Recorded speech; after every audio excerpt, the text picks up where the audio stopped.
Hello and welcome to episode 295 of the Thinking LSAT podcast. Boy, what did we talk about today on the show, Ben? What did we talk about? Paradox questions, more LSAC snafus.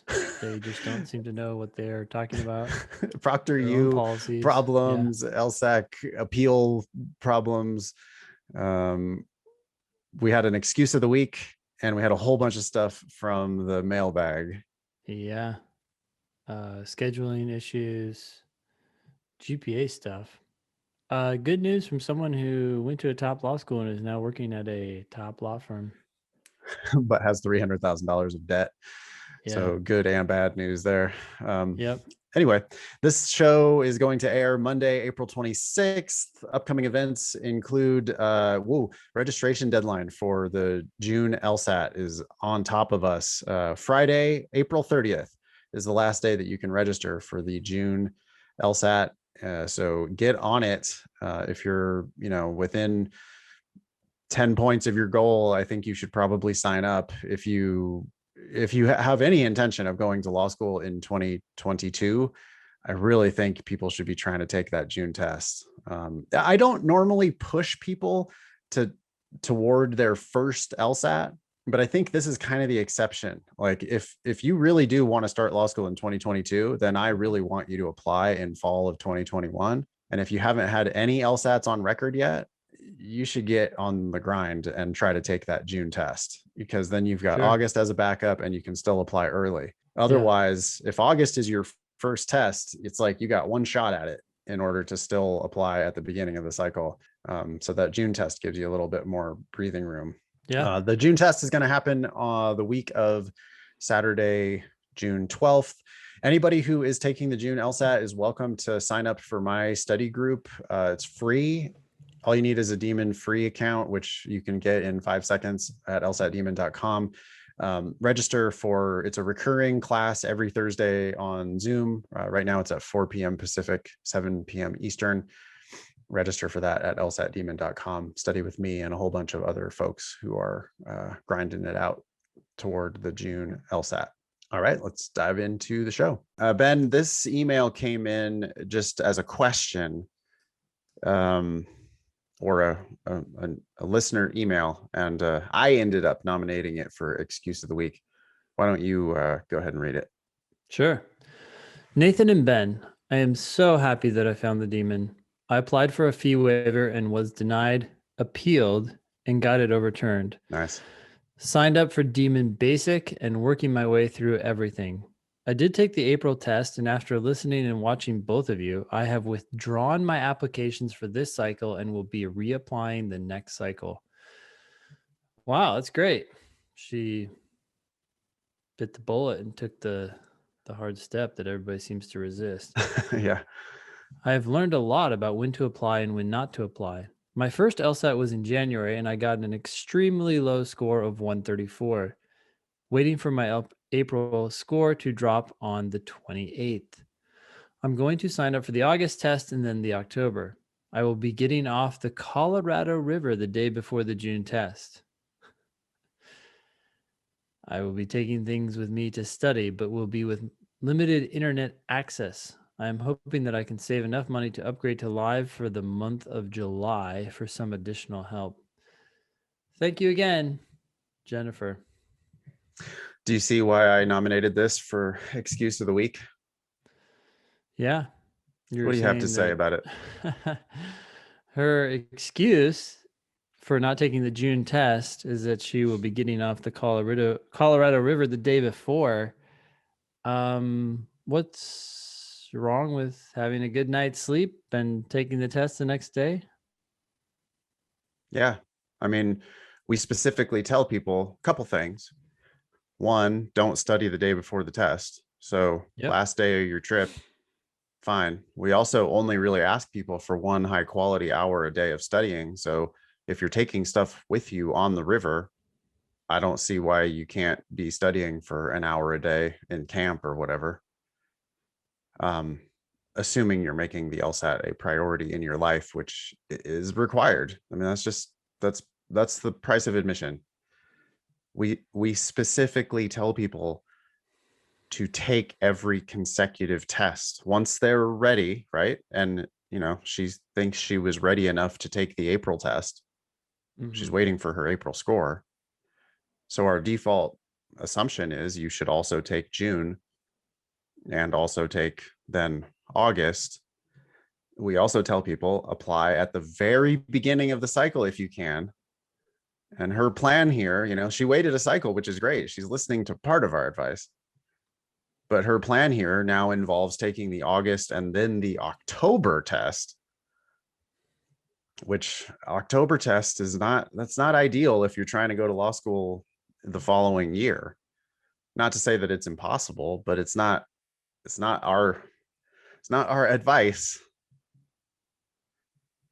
So yeah, well, and that's the thing I think Jennifer needs to realize. If you looked at this decision in isolation, I don't know if I'd cry about it too much. Okay, you got some stuff going on before the June test, fine. Take it some other time. But you have to realize what you're giving up. You're giving up one of your two chances to take it before the application cycle begins. There's not many opportunities left. So what's the trade-off here? Just so you can, plus you're not going to make a lot of progress the week before the test anyway. Right. It's not like this is it's the game-changing week. That's just another week. You can plan right now and start studying right now. Yeah. I mean, I appreciate it that she's on a budget and she's trying to save up money to upgrade to live for the month of July. But I think she's thinking about that kind of backward, right? I mean, if you were going to only do 1 month of live in the Demon, I would rather you do that at the beginning of your prep, not like last minute in your prep. Yeah, that's something I've been telling people for years. People do it all the time with tutoring too. They're like, hey, I think I'm going to get a couple hours right before the test. It's like, no, if you can only get 2 hours of tutoring, not that I even suggest tutoring these days, but if you're going to get that, get it now, get yourself going in the right direction so that you can make the most of the time you have between now and the test, not right before where you could then learn some, oops, I've magic been doing secrets. it wrong all along. Yeah. Yeah. It's right. We're going to teach you how to study. Time is your most valuable resource, and we're going to help you make the most of that resource. But the value of what we have to say is higher at the beginning of your process, not at the end of your process. So I worry, I want Jennifer to do well, but I'm worried that she's going to wait till the last minute here with, and like, if she doesn't get it done in August, then now she's going to be taking the October test, and she already listened to our advice and waited one cycle because, well, it sounds like she was extremely late in the last cycle. A 134 in January is like a 0. That's completely worthless. April is way too late to be trying to apply for this year, like comedically too late. So now she thinks she's early for the next cycle, but she's not. She's sort of up against it for the next cycle, believe it or not. She was so late for the previous cycle that now she's still kind of late for the next cycle.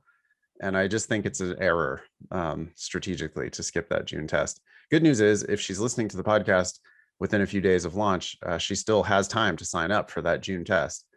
And I would go ahead and do that if I was Jennifer. Yeah. Cool. If you have an excuse of the week candidate, you can email help@thinkinglsat.com, or you can hit us up on social @thinkinglsat. Find your email on a future show. So regarding that invitation, by the way, I know we tend to beat you all up for your excuses, but last night in class, someone had a question, and I can't remember the question now, but he was hesitant to explain it because he said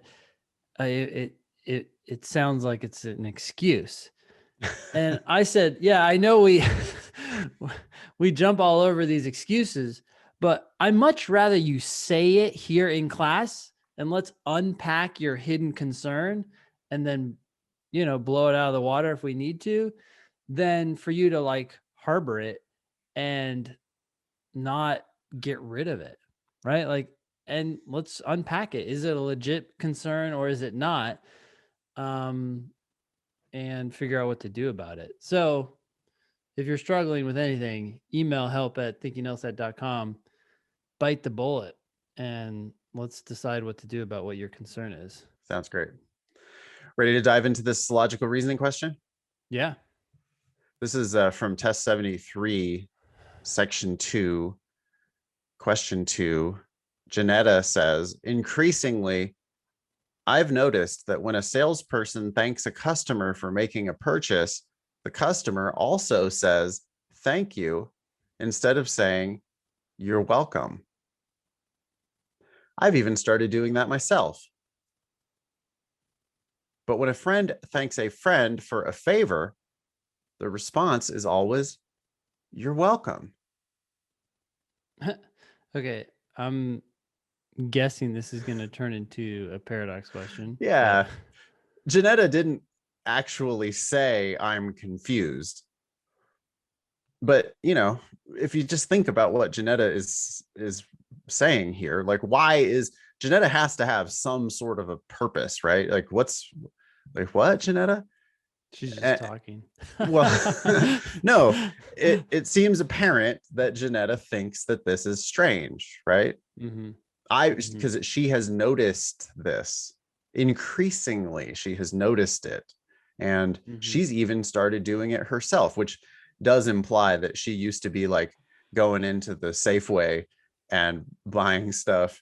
And then the cashier says, thank you. And she used to be going, you're welcome, which is extremely strange. But Janetta thinks it's strange because when a friend thanks a friend for a favor, the response is always, you're welcome. Okay. And I really like this question, I think, because it seems like we have a natural response, right? If Janetta was your friend, what would you say to Janetta?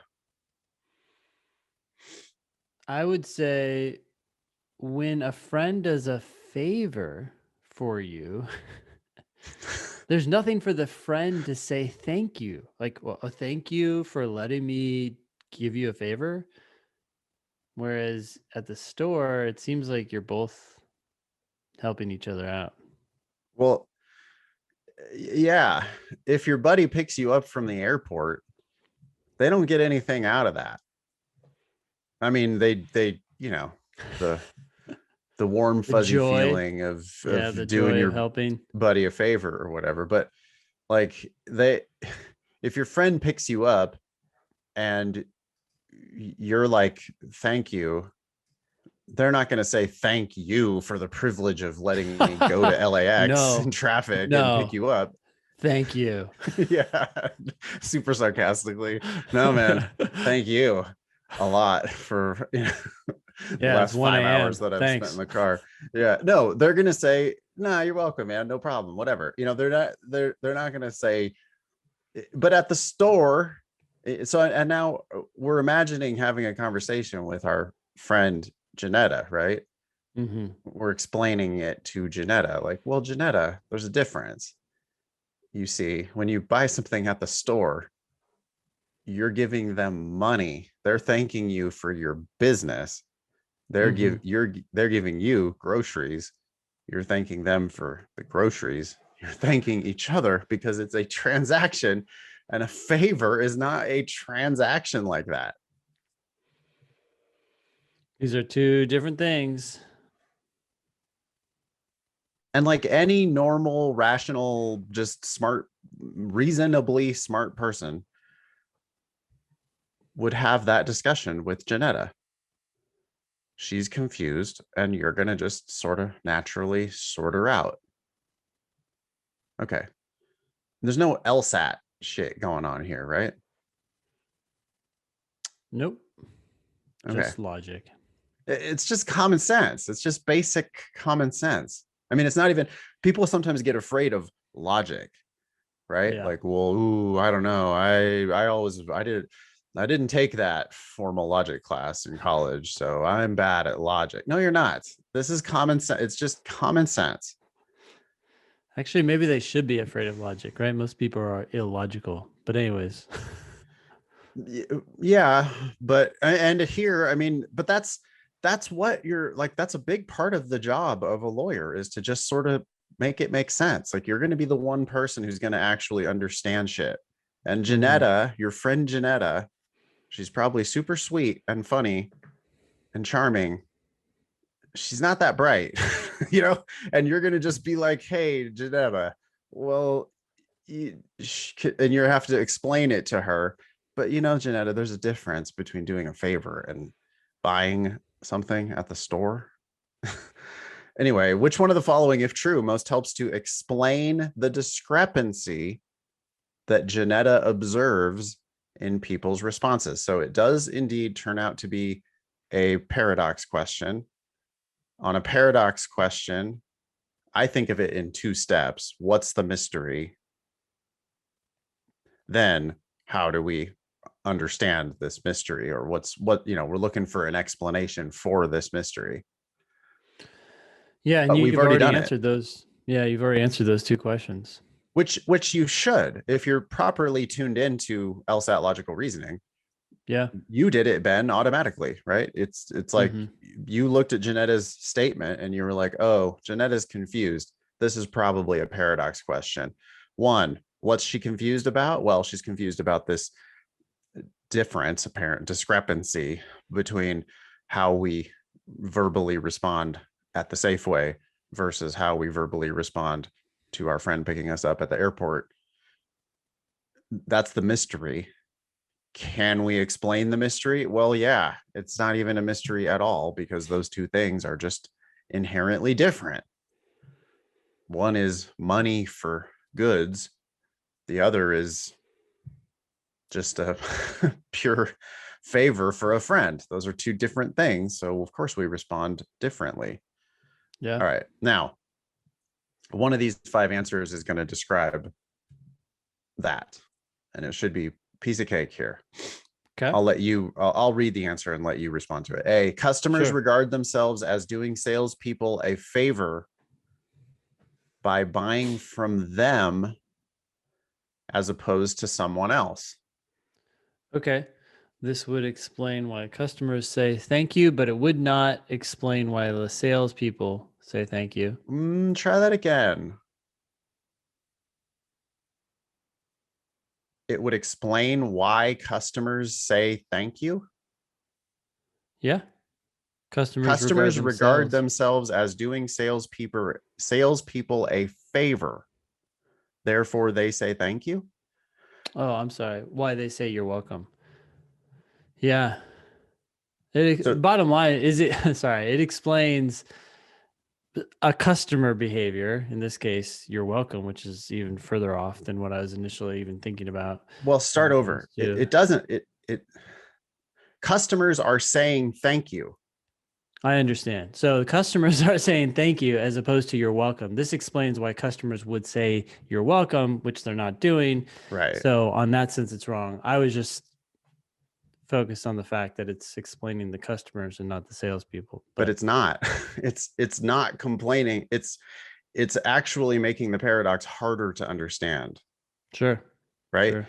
If it's true that customers regard themselves as doing salespeople a favor, then they should be saying you're welcome, Yeah. but they're not. They're saying thank you. So A is like outside the paradox, or what? I'm supposed to find an answer that makes it make sense why customers at the Safeway are saying thank you. That's what Janetta was really concerned with.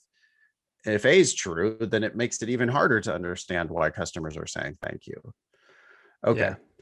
B, salespeople are often instructed by their employers to thank customers, whereas customers are free to say what they want.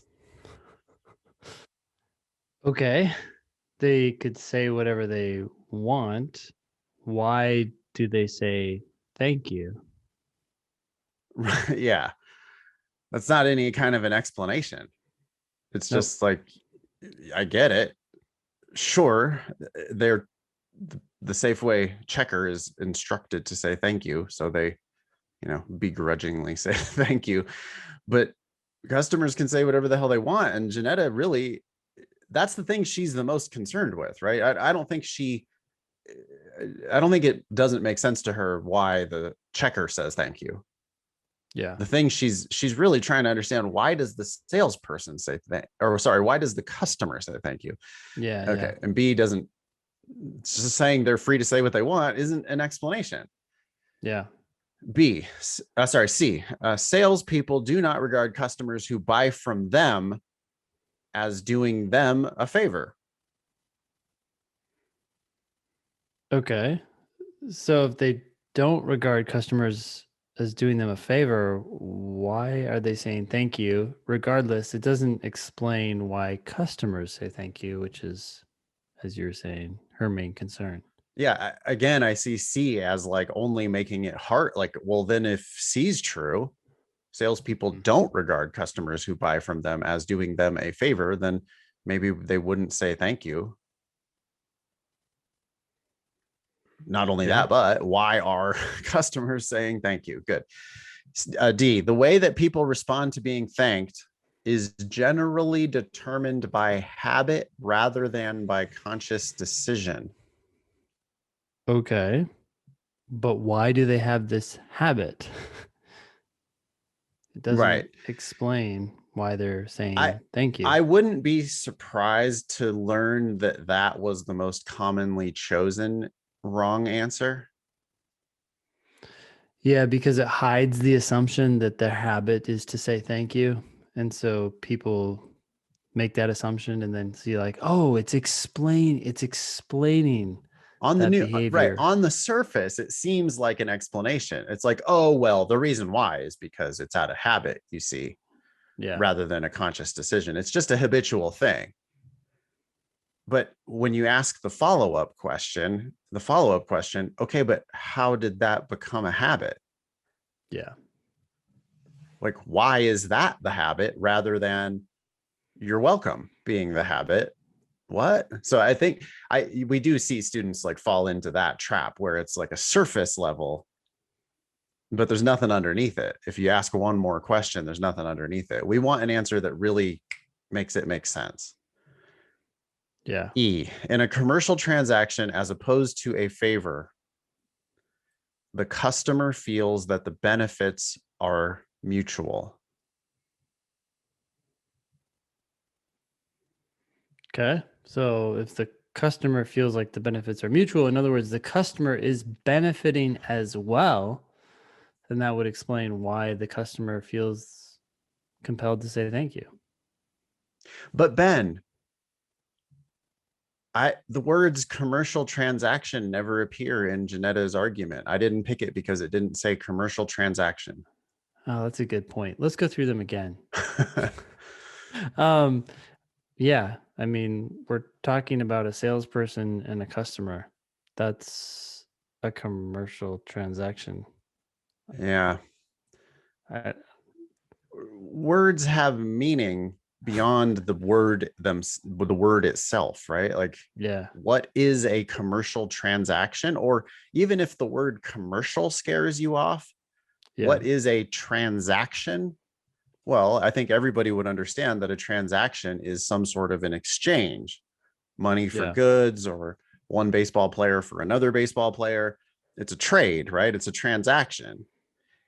And so in a commercial transaction, which a salesperson and a customer at a store, they are making a transaction. It says a purchase. A purchase is a yeah, transaction.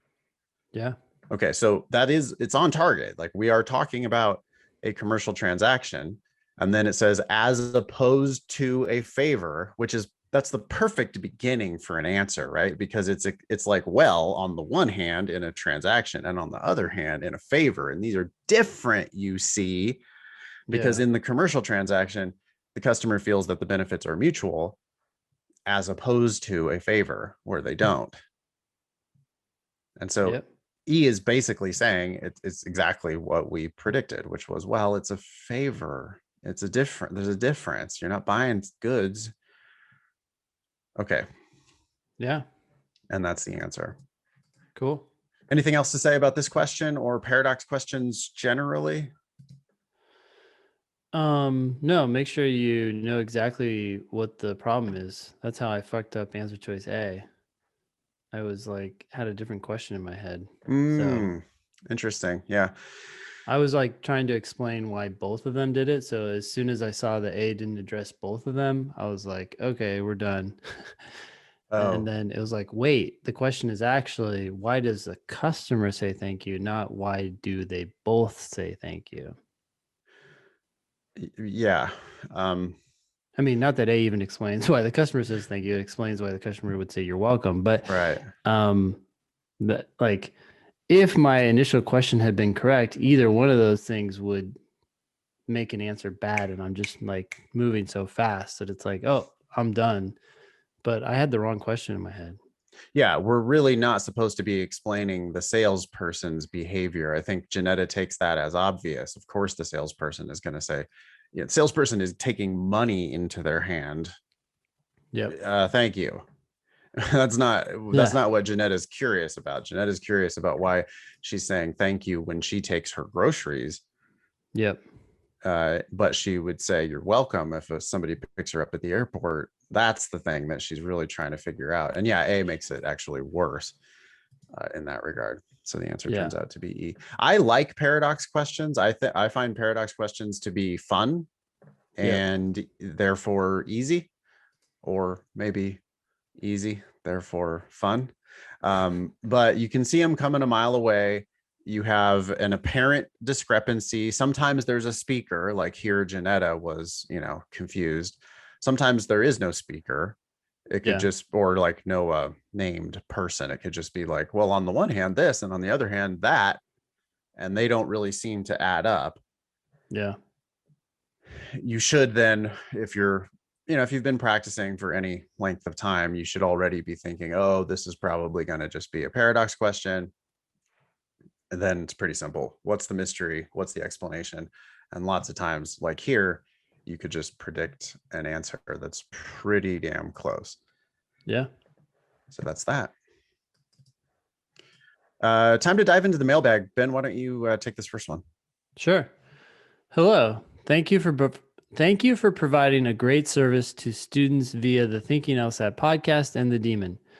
What can I do and or tell myself to make sure I am processing each word of a given problem in an exacting manner on the LSAT? I've noticed a failure to do this has tripped me up here and there across sections in recent practice. I know there is no magic bean you can give me for this. Right now, I'm mentally at a place where I hear Nathan's voice go, "That's not lawyer shit." And then Ben's voice go, "But forgive yourself and move on." Interesting. I've managed to stop myself from making a few similar mistakes by, shocker, slowing down and rereading. I'm wondering if this essentially summarizes the advice you might give, or if there's something else I should consider as well. So the question is, so I just want to clarify this. Make sure I'm processing each word of a given problem in an exacting manner.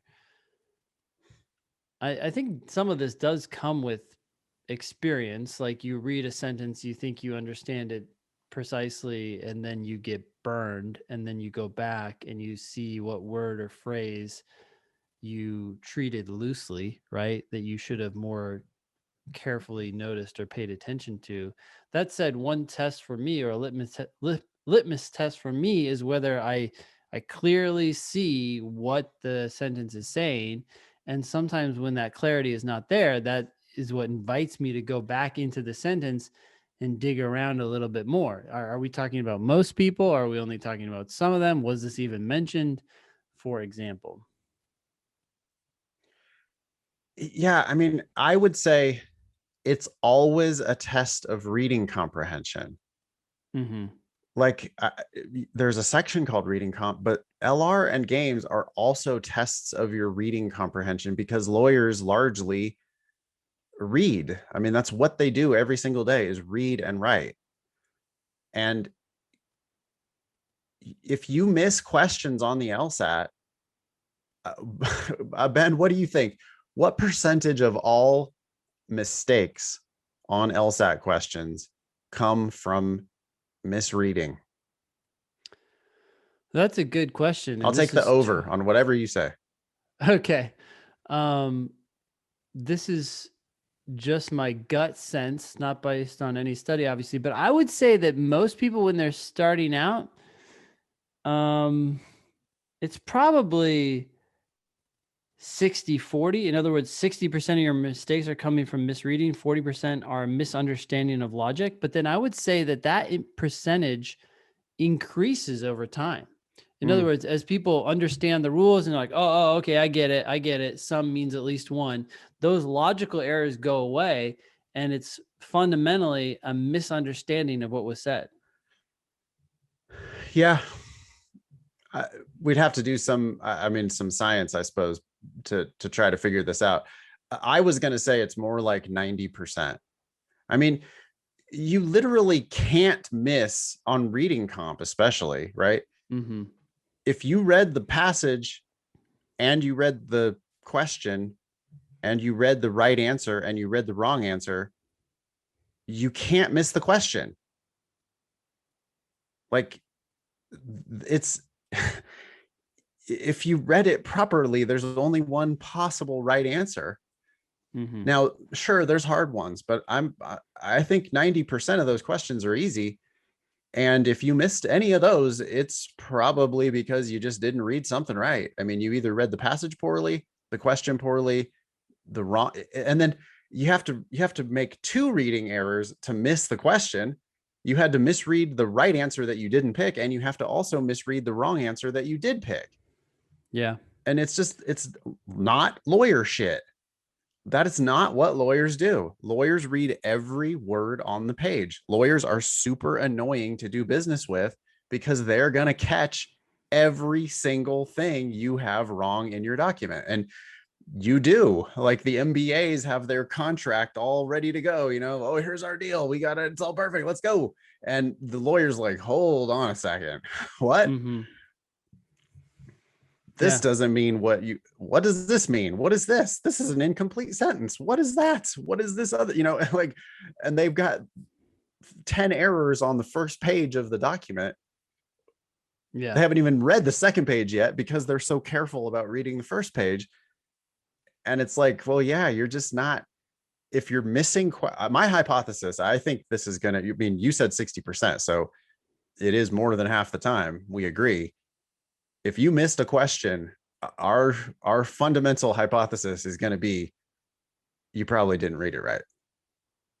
Yeah. By the way, I want to say something about this. Ben's voice says, "But forgive yourself and move on." I don't think Not for that that. accurate. I don't think that accurately captures what I'm trying to tell you.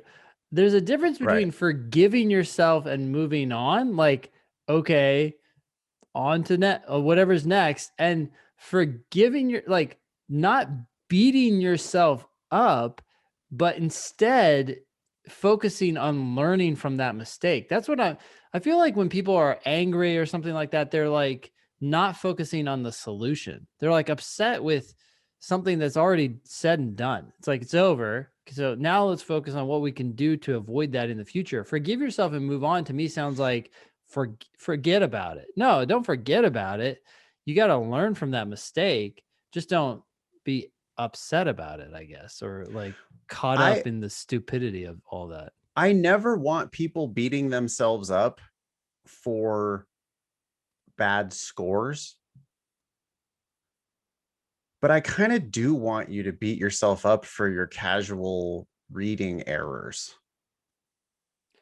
Yeah, I guess I would say, I mean, I think what you're trying to do is use that negative emotion to motivate them to focus in the future, right?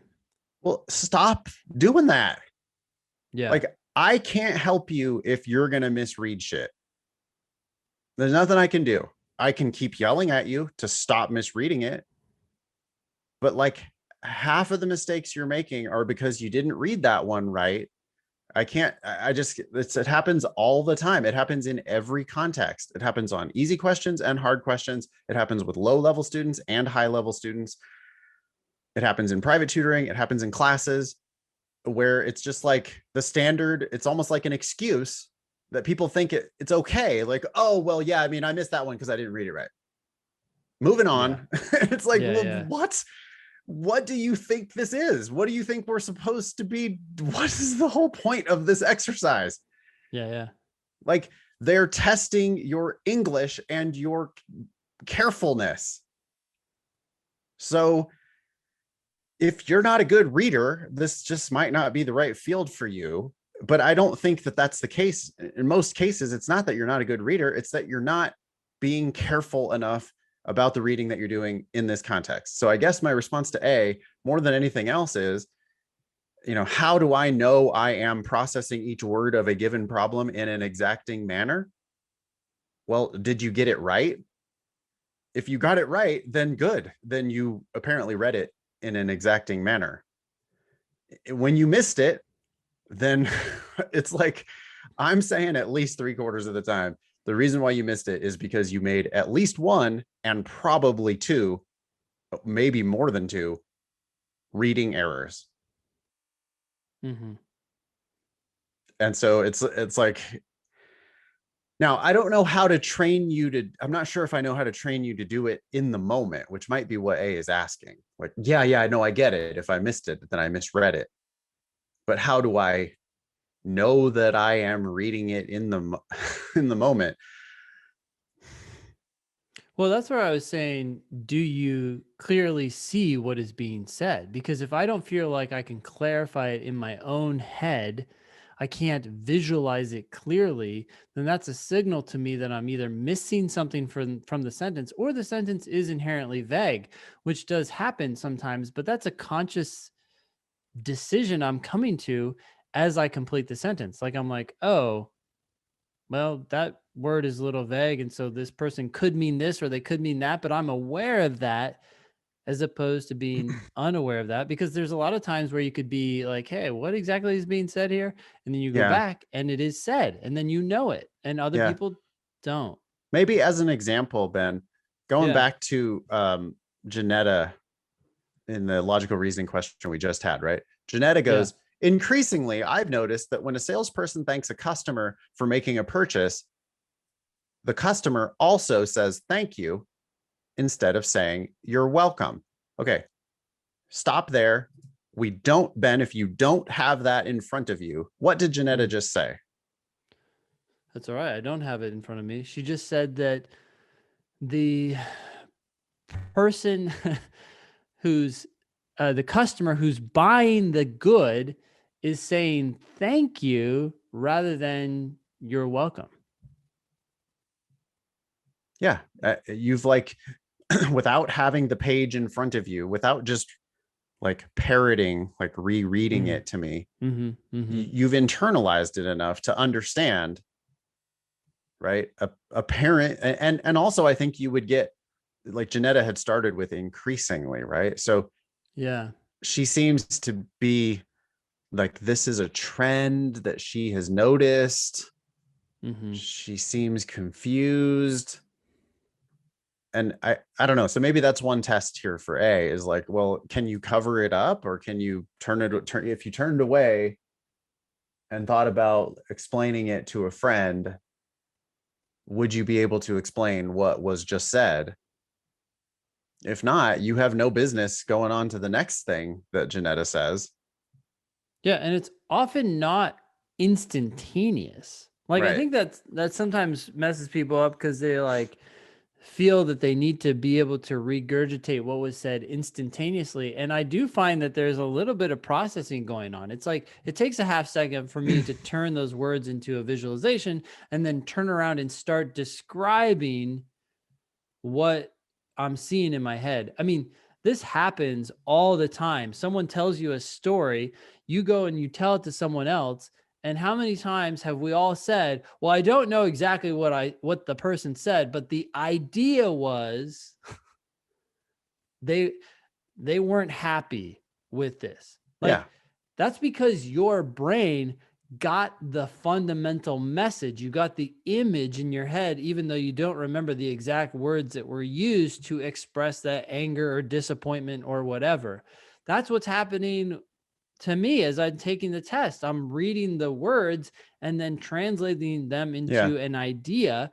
And then when I'm going through the answer choices or the passage, I'm referring to that idea, not the exact words that were used in the passage. This is not a direct quote. You're paraphrasing, right? You're going to put it into your own words, and you might even take it out of the context that Janetta initially meant it in, as long as you get the gist of what she's saying. Right. So it doesn't have to be a salesperson and a customer and a purchase. It could be like, well, we got somebody who's buying something from somebody else, and I've noticed that there's this exchange of thank you instead of thank you, you're welcome. Yeah. What's up? Right. Yep. Yeah. So, I mean, maybe that's the number one takeaway for A is, can you stop and put it into your own words and feel like you've got a handle on what was said? Yeah. Because if you can't, then you maybe don't get it. And we take pauses frequently. I mean, like people who are good at this stuff, we don't just read one sentence and go immediately into the next and immediately into the next. We read a sentence and sorry, not to double down on this, but this is exactly why I fucked up that last question, because you said what the question was, and I just went along with that. It's like reading without paying attention. I was like, yeah, that's the question. That's the issue. Let's carry on.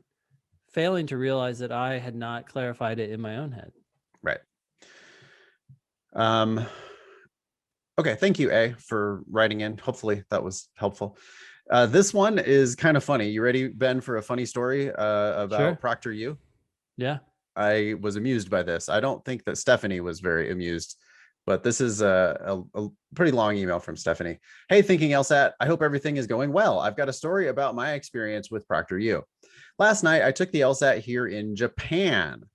I was scheduled for 7:30 p.m. JST. I reserved a hotel for the exam since my apartment doesn't have many doors and is very open, which I have heard ProctorU dislikes since it isn't a confined space.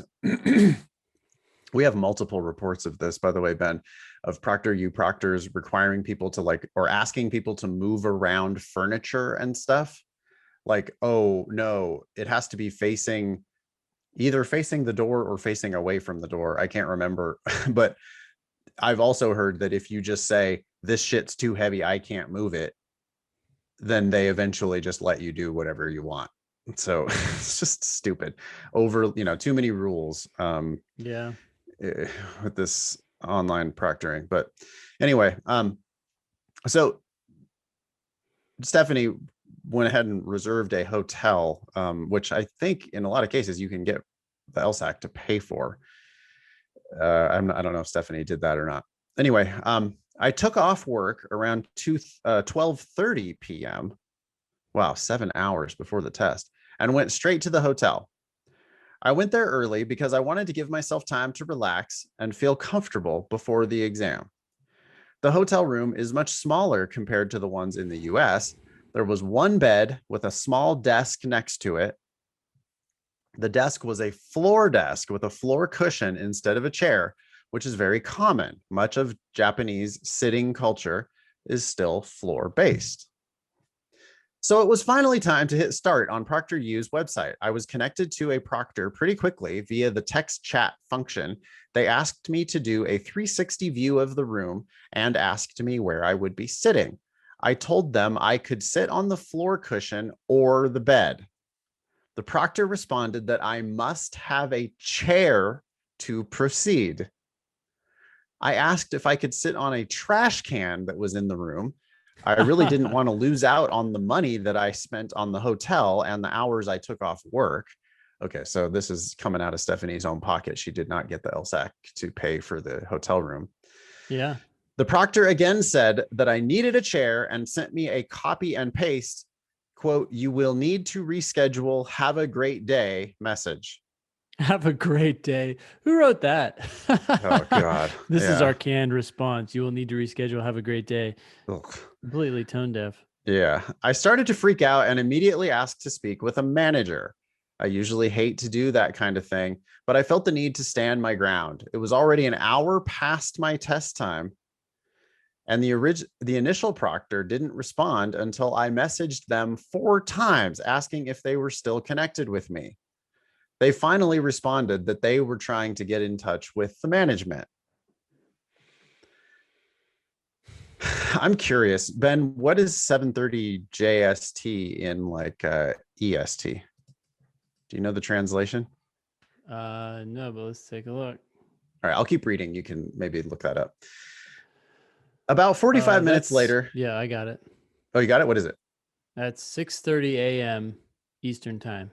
Okay, so yeah, we don't expect LSAC to actually be in the office, although they only offer the test like 3 days per what? It's 3 days every 8 months, or sorry, 8 times a year. Month and a half. Yeah, month and a half. You could have people on call. Right? You could have somebody there, maybe. Anyway, about 45 minutes later, so now we're an hour and 45 after the scheduled start time for Stephanie, a new proctor was added to the chat. I explained the situation to them, and they told me again that I couldn't take the exam sitting on the cushion or the bed. Apparently, LSAC set this guideline. I started to get very upset and cried. The new proctor then said that they needed to contact LSAC to get a waiver for me to take the exam on the bed. It was now 2 hours after my exam should have started. The new proctor kept me updated every couple minutes to let me know that LSAC had not yet responded. About 30 minutes later, the new proctor received approval from LSAC that I could take the exam while sitting on the bed. So now, wait, that's 2.5 hours after 7:30. That's Eastern 9 a.m. So 9 a.m. somebody rolls into the LSAC headquarters. They're like, wait, what? We got a student in Japan. From Japan? Okay. Kind of seems like what happened. I mean, that it's exactly 9 a.m. Eastern. All right. Yeah. I asked if I could use the restroom before the test started, and the proctor allowed me to do so. Then everything went on as if nothing was different. I don't understand why someone needs a chair. I feel like this is very discriminatory. I personally don't have a chair in my apartment. Again, here in Japan, I have floor cushions. With a chair, I could hide Ben underneath and cheat. But with a bed that lays flat on the floor without any space between the bed and the floor, I couldn't hide anyone. Hopefully you all will help me to understand why LSAC would require a chair. All in all, I am glad that I was able to take the exam, but I don't think I performed my best. Thanks for the podcast and for creating the demon. Best, Stephanie. And then I told her that it was going to go on the show. And so she responded with a follow-up. I did some searching on LSAC's website and found their Q&A about where should I take the test. And it does mention a hard surface, but nothing about a chair. Quote, choose a quiet, well-lit, private work area where you can complete the test without interruption. A hard work surface is required. It is very important to have a strong and stable internet connection in order to have a successful remote testing experience. Ensure that your workspace is clean and clear of all prohibited items. Your entire face must be clearly visible throughout the test. Once you begin testing, do not move out of view of the webcam or change working environments until the test is over. So it doesn't actually mention a chair on the information that was provided to the test taker. This is very lawyerly, by the way, of Stephanie to be like digging up the actual text. Not that it did anything for her in the moment. Yeah. Okay. I did want to ask you about this, Ben. She says, I'm wondering if I should lodge a complaint with LSAC. There are 2 types of complaints, or 2 options for the type of complaint you're going to lodge. So it's either an official complaint or a not official complaint. Okay. All right. Yeah. And it's radio buttons. You have to pick official Okay. complaint or Mm-hmm. not official complaint. Okay. Official complaint. Please investigate my issue and concerns. They've got and capitalized there. I realize that a hold will be placed on my file. On is Again, on. capitalized. This is bizarre. It is bizarre, which may delay the reporting of my LSAT score and CAS law school reports. And they've got of and capitalized. So on, of, and's capitalized twice. Of and on are each also capitalized. Okay. Don't you know that rule, Ben, that you're supposed to capitalize all prepositions? Yeah, it's like the opposite. That's the only word that would never be capitalized. Yeah. Yeah, and they've capitalized them. Okay. Okay. Anyways, I realize a hold will be placed on my file, which may delay the reporting of my LSAT score and Credential Assembly Service law school reports pending the review of my official complaint. Note, if you then select this option, you and then are running together, and the then is capitalized. So they are still going with the preposition capitalization rule.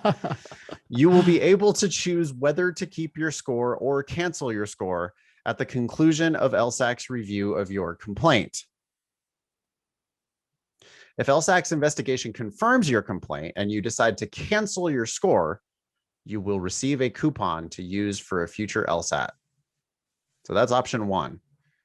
Okay. Official complaint, delay potentially all your shit, still get the option to cancel once they've resolved your complaint. And if you do cancel, you get a free LSAT. That's the official complaint. Do you get to know your LSAT score? No. I mean, it doesn't say you get to know your LSAT score. I can't imagine that that would be the case. Yeah. Okay. That was just curious, just confirming. Yeah. It doesn't say, but I can't imagine. Anyway, this is not an official LSAT complaint. That's radio button number 2. This is not an official LSAT complaint, but I want to provide feedback about my test day experience. Please use this information to improve the LSAT experience going forward. I understand that a hold will not be placed on my file and that additional options, e.g. extension of the cancellation period or a coupon for a future test, will not be provided to me. So, yeah, that's a choice. How would you like LSAC to address your issue? It's either official complaint or not official complaint. Then, wait, what? If LSAC's review confirms your complaint, you have to decide in advance. If they confirm your complaint, which I don't even know what that means. They confirmed that your complaint was legitimate and demands action, I guess. What would it mean for them to confirm? We confirm that you have complained. Well, if they're going to confirm the complaint and decide that that means that they need to take action, what action would that be? But you have to decide in advance whether I would like to keep my LSAT score or I would like LSAC to cancel my score and issue me a coupon to use for a future LSAT. And apparently you have to decide now. Note, if LSAC does not confirm your complaint, so this is if LSAC confirms your complaint, then you have these choices. Then a note, if LSAC does not confirm your complaint, you will still have the option to keep or cancel your score at that time. However, you will not receive a coupon to use for a future LSAT. Okay, so the first question is, should you keep your score or should you cancel your score? We got to talk about that, right? And that really comes down to, in my mind, in general, we'd say keep the score because, hey, this is a shot that you took at the apple and maybe you did well and you can use that to your advantage. My exception to that rule would be, how many tests do you have left? This could be an opportunity to get another chance to take it, right? For example, if Stephanie has taken it 4 times and she only has one more chance, could this add to her number of chances or does it not? Because it is a canceled score with an option to take it again. That still counts against your limit, They're right? they have overly complicated rules to begin with, right? If they Yeah. eliminated the test limit, that would really help, because it would just, Yeah. then we wouldn't even have to be talking about this. Well, does it count Yeah. or does it not count if I cancel because they fucked up? Like, you confirm my complaint and I cancel my score. Surely that shouldn't count against the test limits, but they But don't that's not clear bother right to now, right? explain it here, Yeah. right? So it's like they don't think through their own shit. Well, and this is so poorly written. It's just a Uh, bizarre experience compared to the test, which is so precise. right. Right? People complain about the test and all its Well, wordiness, but yeah, it's precise in exactly what is it's clear that correct we or have wrong. different people making the actual test and the people who make all of LSAC's policies and web pages and all that. I mean, Very that's just, different. there's no Yep. way in hell that the same person who wrote that logical reasoning question approved of capitalizing all the prepositions in this web form. Um, I have no idea how to answer this. It's ridiculous. Um, as far as the difference between an official complaint and not an official complaint, it seems like the only real difference is you get potential delay of your score, delay of your CAS reports, which, as we record on April 20th of Shouldn't matter 2021, it shouldn't matter. That's what I told Stephanie, is like, well, the delay doesn't matter to you. because Happy you're 420, by the applying way. this cycle. I Yeah, mean, this upcoming cycle as right. opposed to the current cycle. So who cares? Unless Stephanie has lost her mind and is trying to get into law school this fall, which she absolutely Yep. should not be, then she doesn't care about that delay. And so if you don't care about the delay, then it does open up the possibility that you will receive this magic coupon for a future LSAT. So I told her, I think this sounds like an official complaint. Do you agree? I agree because you preserve the option to get that coupon for a future That's the test. only really, that's the only It's factor weird though. here. You have to make that decision now. So then you can't even see what they have to say Well, about it. yeah, because actually, to go back to the cancellation issue, which you were talking about first, I Yeah. don't think she should probably cancel. She doesn't think that she did her best, but who cares? Law schools only care about your highest score. She sat through it. She made it through the test. Students are notoriously bad at prognosticating how well or how poorly they did on the test. Yeah. Now, if she felt like she did poorly and it was her fifth attempt and she's done, uh, then maybe I would say cancel if If she's you out of can, attempts. if you can take it again. But we still don't even know that very clearly, right? Sometimes canceled scores still count towards your limit. In fact, I think that's the norm. But if there was a legitimate complaint, you'd assume that a cancellation would not count towards their limit. I don't know. I'd love some clarification on that. They never make it clearer, do they? It's like it always gets muddier. Yeah. Um, Whatever happened to that director of consumer delight? If you're laughing at that, that is their official title, or that well, was the official title that they posted for a job, what, a year ago? oh, they were hiring. Maybe they still are looking. They haven't found the right candidate to delight consumers. Oh boy. I mean, it is kind of delightful in like an unintentional comedy sort of a way. Yeah, and Um, they have, I would say they have changed, right? There was the LSAC of old. The LSAC of lore was like, don't fuck with us. It was like, can I no, you can't. yeah, it was, the answer was always no Right. for accommodations, for Yeah. everything. But there was something nice about that totalitarian regime back then. I mean, it was predictable. Yeah. I mean, they still are kind of predictable though, because we predicted this next one. This is a further LSAC hijinks. This is an update on LSAC not knowing their own rules about Oh, where the okay. testing Yeah. cycle Sure, resets in sure. 2021. Without spending too much time on it, maybe you can just read Brittany from Tennessee. Just read her email here. Yeah. Hi, Ben and Nathan. I just listened to your podcast about the new testing cycle and panicked. I've So taken the maybe LSAT. I'll just give a little bit of background for people who Yeah. aren't up to speed on this. We've been talking about it the last couple episodes, but they not magically, mysteriously, just all of a sudden had a web page posted that said that the testing cycle in 2021 resets before the August test instead of before the June test. It was always for at least we've been talking about this for quite a while, that the test resets on May 31st. Now, when they eliminated the restriction briefly, we didn't have to talk about that anymore. But when they reinstituted the restriction of how many times you could take the test, they have an arbitrary deadline of May 31st where that cycle resets. They somehow just changed it without telling anybody, well, without really any announcement or whatever. And so we've got all these panicking students that we're trying to help. And so that's what Brittany is panicking about, whether she's going to be allowed to take the June test. Why did she sign her name Brittany from Tennessee? People need to start doing that more often. I like that. Just tell us where you're from. Yeah. I like that. I just listened to your podcast about the new testing cycle and panicked. I have taken the test, the LSAT, 3 times in the past cycle. She took it October, November, and February, and was planning on taking the June test to hopefully get off the wait list. Okay, yeah, so she's hit her 3-time max in a cycle, and now that cycle has been extended to August, so she can't take it in June based on this new reset. I have been studying, but have been waiting to sign up until closer to the deadline in case I miraculously got off the wait list before then. Okay, I would just commit to it.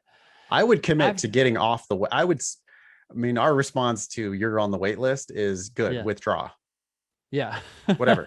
Wait list is you're not admitted. Withdraw. Reapply the next cycle. Yeah, you're not going to get anything good, right? Right. If you're getting off the wait list, they're like, yeah, sure, come to our school for full freight, or even half freight is bad. Imagine you're trying to date someone and their response is, well, I've got this boyfriend. You could be on the wait list in case I ever break up with him. That's not the offer you want, right? No. That's like, no. Okay, never mind. I'm gonna go back to the drawing board.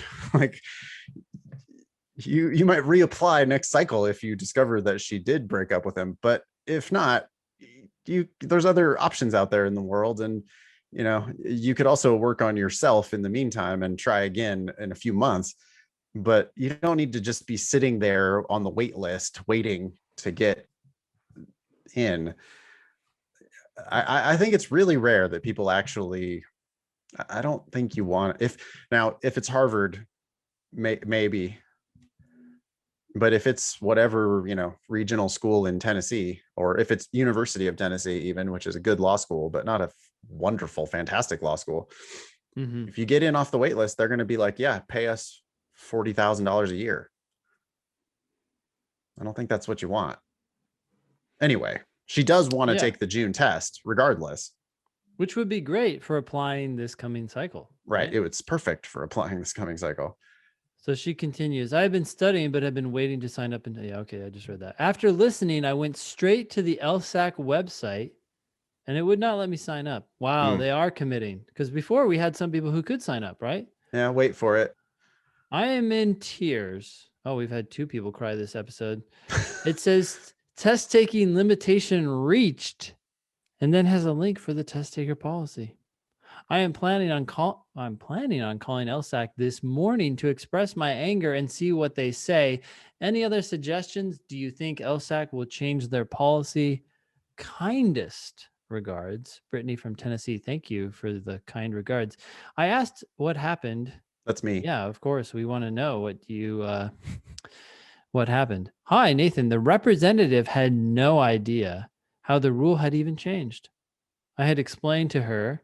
I had to explain it to her and why it was a big deal. She then just told me to file an appeal. I immediately filed a strongly worded appeal and was approved within 3 hours for me to take the June exam.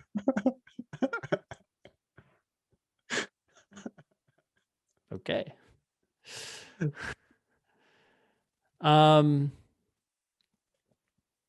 Okay. That's that. So they created a problem for themselves. You Apparently, know. they still don't know that they've done it. Yeah. But if you kick and scream and complain and cry, then they in 3 hours can just give it to you on an appeal.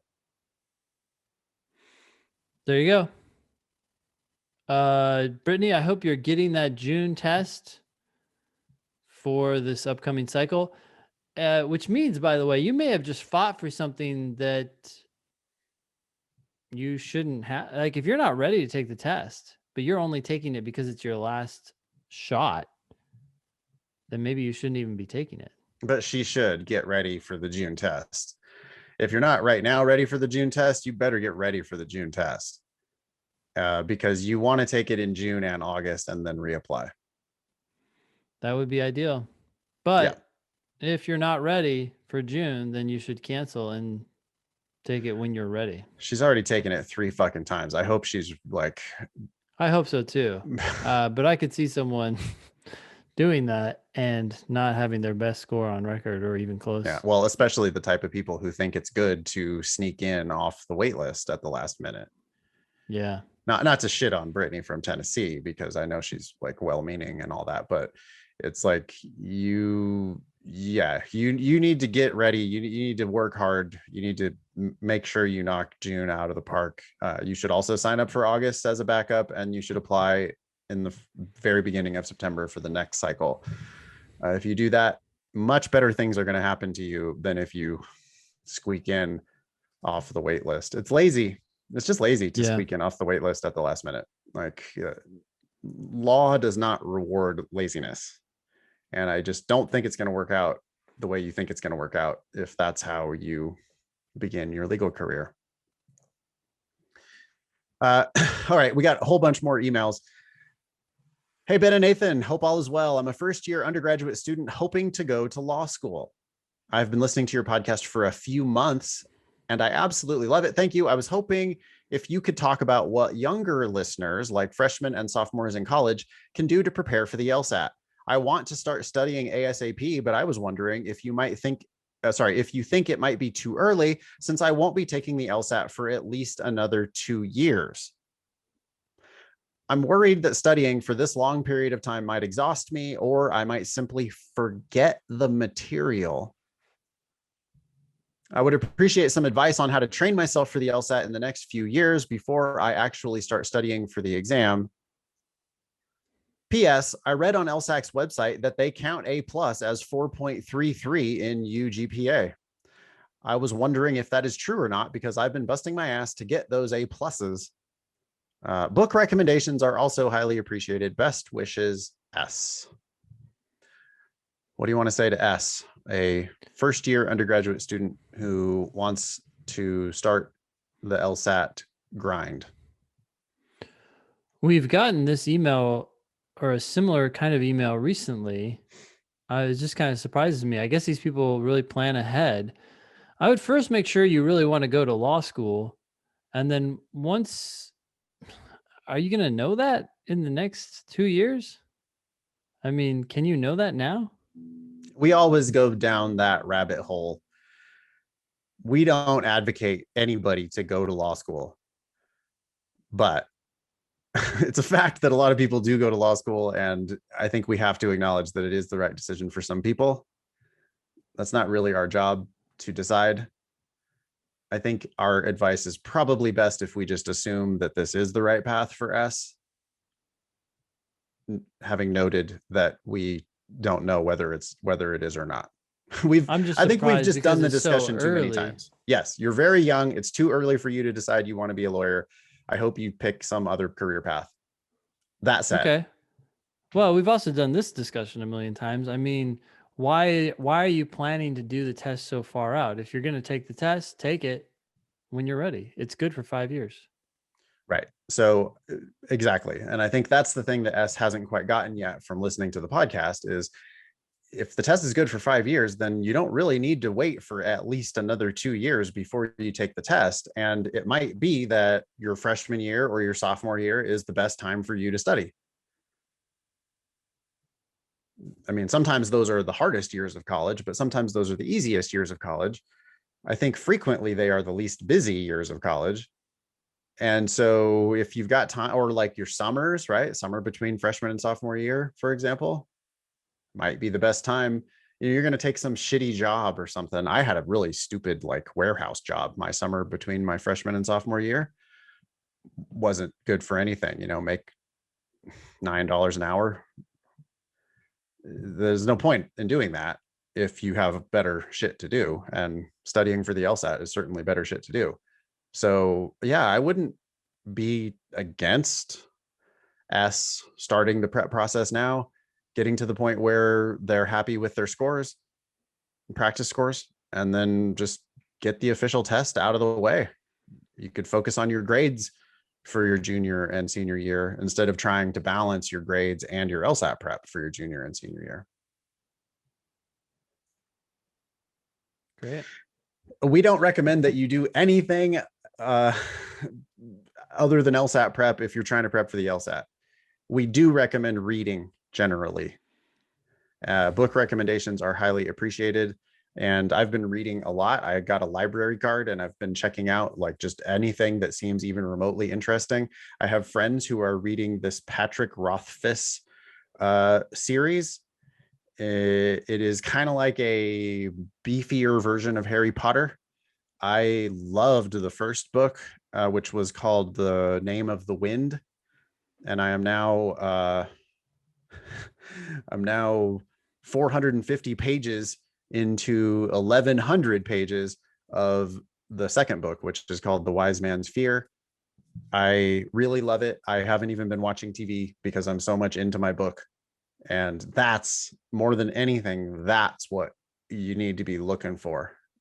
So my global book recommendation is, I mean, I'm happy to tell you what I'm reading, but you might hate it. But if you'll know you've found the right book when it's the one where you choose it instead of Netflix, or you've got it on your nightstand and you end up reading I go to bed and I read for like 2 hours before I go to sleep sometimes because I'm just into my book. Yeah. And that's what we're looking for. So I have a really wide tastes. I read fiction and nonfiction and all sorts of different stuff. But I will try to throw out more of those book recommendations as we go along, since I'm fired up about reading these days. Yeah. Cool. As far as the A+ thing, I don't know about those technicalities. I that feel like it seems does go down to new. 4. Yeah. I haven't ever heard of anybody saying they had a 4.2 LSAC GPA. I mean, only recently have I heard people say I have a 4.03 LSAC GPA. But I have heard people say that.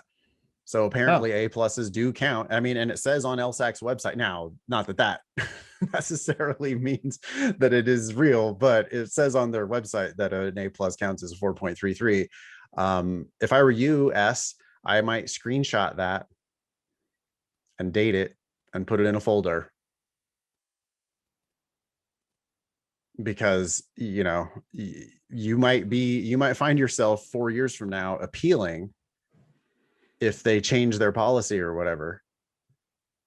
That seems to be the way things are working now with the LSAC, is that they have shifting policies and you might get denied by default. I mean, they actually have a history of doing this. This is what they used to do with accommodations, deny everybody and then have an appeal process. Mm-hmm. That seems to be what's going on right now with, can I take the June test as my 4th attempt? Yeah. Right? It's like the website is just not letting you register. So you're denied. And then, just appeal. And then 3 hours later, they're like, yep, no problem. Well, I can just see I like the screen grab option there. Like put it in a file. If you got an A+ this term, screenshot that, because 4 years from now, you might be like, hey, I got that A+ relying on your website, which said at the time that you count that as a 4.33. Yeah. And you're going to win on appeal. I think, or at least having that evidence in your pocket is going to increase your chances. I know that this is like some weird dark fantasy, but I'm only making that hypothesis based on, and I'm not saying that is going to happen. I'm saying it's possible that that will happen. And that's based on my knowledge of. Well, it's not a lot of prep now, and it makes your job a Quick lot easier in the screenshot. future. Absolutely. Yeah. Gather evidence. Absolutely. All right. You want to take this next one? Thank you, S. Sure. Hi, Ben and Nathan. I hope you are both well. I started studying for the LSAT about 2 months ago. 1 month with the Demon and 1 month with the Demon Basic subscription. I'm assuming that's Demon free, maybe? Oh, yeah. Demon free. Okay. So there's a lot there. I mean, I think you can actually do like a full month worth of prep with the resources that are just in maybe more than a month. I mean, there's multiple classes you can watch. There's 3 tests you can take. There's a lot there. Yeah. Okay. 1 month with Demon free and 1 month with Demon basic. I started with a diagnostic score of 151, but with improper studying practices, I progressively got worse over the course of a month and started scoring in the mid 140s. Okay. Small samples. I'm not really, I don't know that any of that means much, but. Sure. My most recent practice test scores after a full month with the Demon average at 155. And I've found the sections get easier the more I drill. My goal is to reach at least the mid 160s in time for the June LSAT. I signed up for Nathan's June study group, and I will have almost all day, every day from the start of May, leading up to the June LSAT to study. Okay. Am I being foolish, or is there a chance I can increase my score by another 10 points or beyond between now and the June test? No, it's possible. Yeah, Thanks, guys. Jay. We're 2/3 of the way through April. The June test, I'm not sure exactly when that is. The week of June 12th. Not super early. Mid-June, Yeah. week of June 12th, it says. So yeah, you've got almost 2 full months to study. I don't think everybody is going to improve by 10 points in 2 months, but I know some people are going to improve by 10 points in 2 months. You signing up for my June study group is a great start. By the way, that's free and open to everybody. All you need is a Demon free account.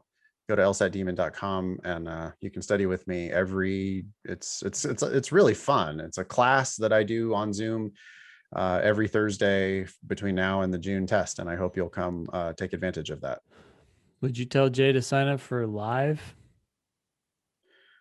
Well, I mean, he's free all day, true, every day. Now, I don't want you, if you do that, Jay, I mean, if you upgrade to live, and I don't want to make this just this commercial, but it's a free podcast. We are going to talk about our product. Okay, you can talk about it as a commercial, but I run into this problem all the time, and that is like the cost of going for, it's just so cheap compared to all the other factors involved. I'm sorry, I don't know what to say. I mean, people can hate us for it, but like, you have this time. If you don't use it as effectively as you could, you're going to be spending more time and money later. I don't know. It's tough. Demon Live costs $295 a month, Jay. And if you really are going to be studying all day, every day, I think that $295 a month would be a crazily good investment to maximize your study time between now and the June test. If you don't have those kind of resources, you're more than welcome in my June study group and Demon free. There's a lot of resources there. Or if you have a basic subscription or a premium subscription, those are great too. The live subscription is fucking awesome. You get multiple live classes 7 days a week. We have a dozen different LSAT teachers. Everybody's got a different style. Everybody's got a slightly different perspective on the test, but they all use the same basic terminology and concepts about the LSAT. We have classes that are focused on games, classes that are focused on LR, classes that are focused on reading comp. We have classes at all different levels. We have group timed sections and timed tests throughout the week. It's a wild amount of resources, and we see people improve by 20 points in 2 months. Not everybody, but we see it's not nothing either. I mean, it's like a significant number of people who are like, yeah, 2 months ago I was at 145 and now I'm at 165. Yeah. And for a few $100, it's worth it. I am biased, but that does not mean that I'm wrong. So if that's a possibility, I would definitely think about doing that, Jay. I mean, look, if you're not going to use it, then it's not worth it. You shouldn't spend Right. this your money. No. But Yeah. if Right. you have the time to use it, it seems like a drop in the bucket compared to everything else. Yeah. Don't come to all the classes, by the way. I don't think that's productive to come to every single one of all of those live classes. Check out the calendar, pick stuff that works for you. You'll find teachers that you like, you'll find specific classes that you like, and go to, one class every day, or sometimes maybe a couple classes in a day. But you don't, yeah, I mean, you can certainly get $295 worth of value out of it in a month. Hours and hours and hours of professional help. It is going to help. All right. Next one. Yeah. Oh, this is addressed to you, but I'll read it. Ben, or please forward to Ben. You've mentioned Sam Harris's book, Waking Up, a few times lately. If you haven't started his app, Waking Up, I highly recommend it. It offers a comprehensive approach to understanding mindfulness through theoretical lessons, guided meditations, and insightful conversations with experts in various fields. The term you're dancing around, but may not have discovered yet, is, quote, non-judgmental awareness as we progress through the LSAT. The key is to take one question at a time, fully present, non-judgmentally. Hope you enjoy. Best wishes, Mike. Oh, and then I guess you put this on the agenda, huh? Yeah, I asked him, he said that's what he taught in his classes. And I was like, oh, Mike, what do you teach? And apparently he teaches these classes. Oh, Mike teaches a plebe, which means freshman or first year boxing class, and a cow, which means junior, Army Unit Fitness Development class, both of which are mandatory for cadets. Yeah, I mean, I am familiar with this app, Mike, so thank you for writing in. The idea is just always be present with what you're doing. Don't judge yourself if you get, behind on a game or something. It's not, that doesn't do you any good. Oh, this section's over. Oh, I'm failing, blah, blah, blah. Just, okay, that's what happened. That's where you're at. Now do the next question in front of you. You'd be surprised how well you can recover. Great. We've got 3 more emails in the mailbag. Think we can make it through? Yep. All right. I think it's your turn. Hi, Ben and Nathan. Love the podcast and, of course, the LSAT Demon. I have a question mostly about scheduling your LSAT. For a little background, I've owned and operated my wedding photography business for 10 years, and it's hard to come by a free Saturday. Yeah, weddings are on Saturdays. Weddings book 18 months in advance, and it's not good practice to cancel on clients or send an associate when they've specifically booked you. Thankfully, I was able to take the LSAT-Flex for the first time this April. I've signed up for the June LSAT already, and I would like to take the August LSAT. For both dates, I have to photograph weddings the Saturday of the exam. I called LSAT to ask if they were going to offer Sunday dates for June and August. They were unhelpful, to say the least. No one would give me a straight answer. Now, they're really confused, aren't they? They told me to sign up and wait until 10 days before when they open time slots. Frankly, I'm frustrated. I know they make accommodations for religious purposes, which, yes, I'm so glad they do. Okay. But the representative didn't seem to think they could make date accommodations for any other reason. That's so ridiculous. I just feel like what makes one religious idea more important than, say, some other religious idea? She has a belief here, and her belief is that it's not good to cancel on your clients. I call that the religion of serving your clients. Oh, this is a much bigger discussion, and we should probably steer slightly clear, but You're afraid of it because it's religious. I'm just telling you why I take serious issue with religious exemptions for all like sorts of tax things. exemption for churches, which are clearly businesses. Well, even if you accept them as a genuinely religious enterprise, I don't understand why you can then distinguish between that and some other genuine concern for whatever. It's just, I don't know. It is Like it's, absurd. yeah. I agree with you. Anyways, um, so her concern has to do with getting Sunday. Is there any advice? Right now, I'm signing up for these dates and potentially having to cancel within 2 weeks of the exam. I believe it's $145 to reschedule by this point. I might as well be burning my cash. Real talk, colon. Do I just need to cancel these weddings and return their money? It's better to do it sooner rather than later so they have enough time to book a quality photographer. How does is this? Are the tests now only on Saturdays, or is ProctorU allowing No, you to sign up for either day? You just don't know if you can get it. that's That's the issue. I don't. That's why they shoot themselves in the foot repeatedly with the lawyer way they do their customer service. Mm-hmm. Right? It's like you don't want the lawyers to be in charge of customer service, but that's apparently what's going on at LSAC.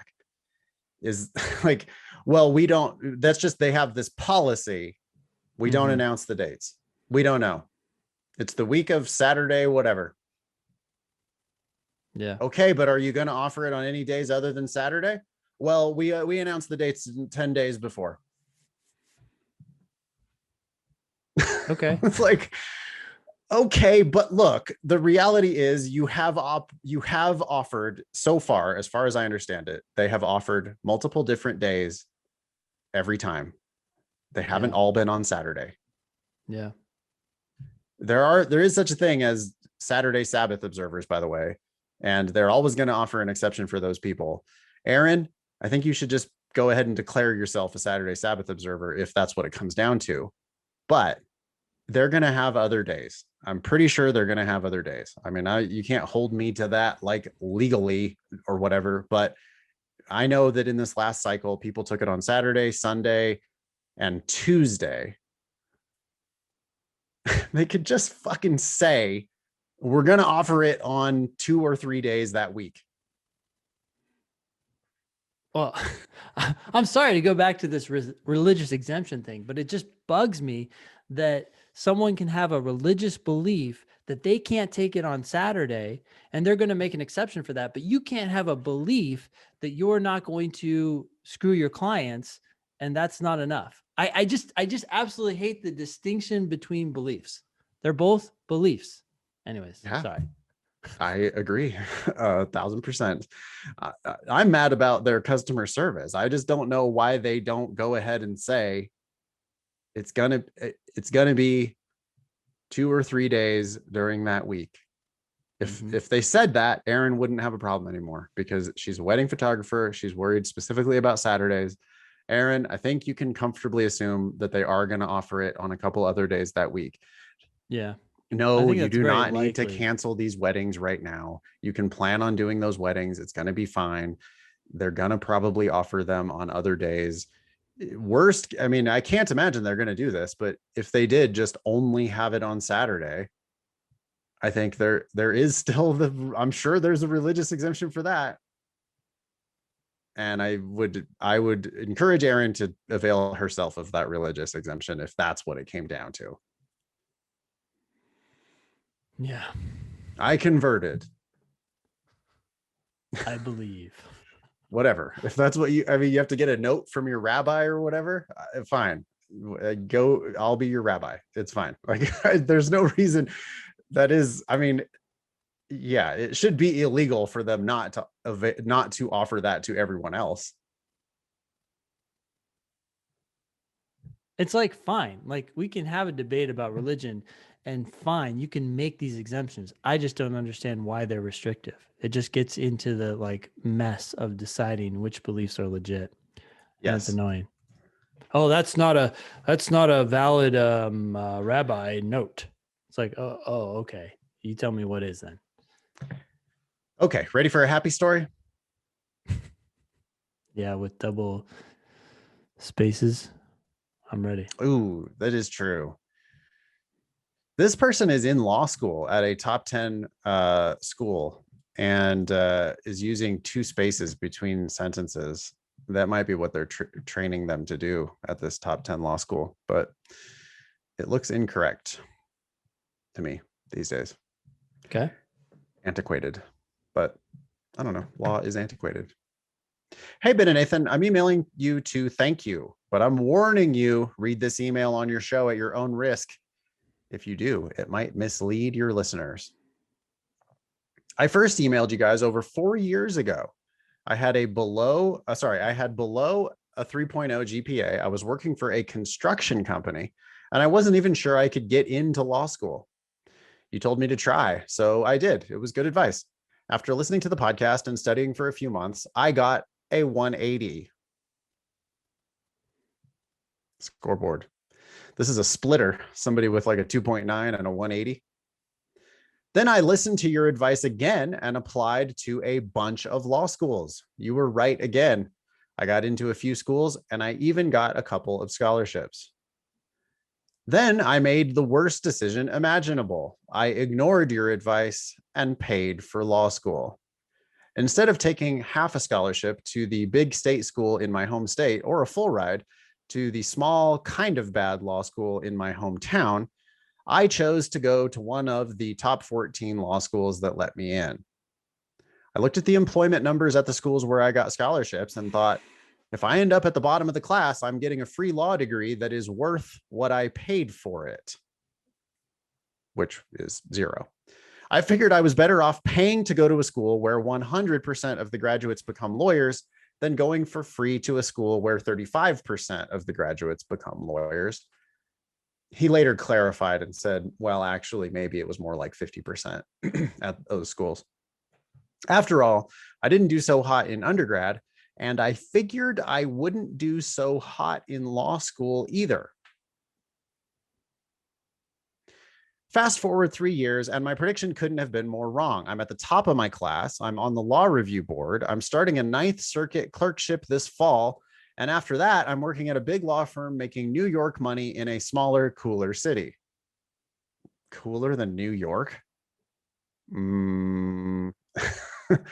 I know 10 million New Yorkers who would disagree. All of my wildest law school dreams have come true. Things could not have gone better. Okay, so it worked out. Well, one thing could have gone better. I have a whole house worth of student loans, and that sucks.